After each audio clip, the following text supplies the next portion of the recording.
takut akan mati.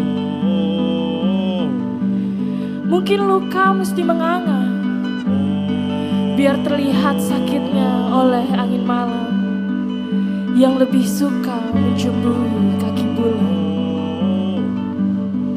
Atau aku mesti berdarah, biar terlihat sakitnya oleh kau yang setiap malam menyeduh namaku dan namanya untuk kau nikmati bersama.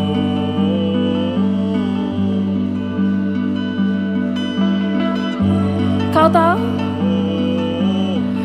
bagian paling indah sekaligus menyakitkan ketika kau pergi adalah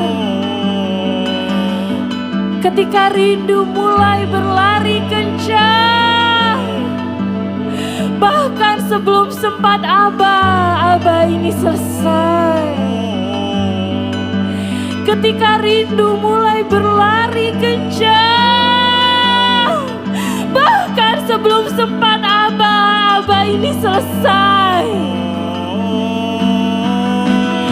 Kelak ketika aku mati, kelak ketika aku mati, tak akan ada namaku atau nama ayahku yang tertera di atas batu nisanku, melainkan hanya ada sejumput kalimat yang terukir dari darahku sendiri. Di sini, di bawah tanah ini, tergeletak jasad seorang perempuan yang semasa hidupnya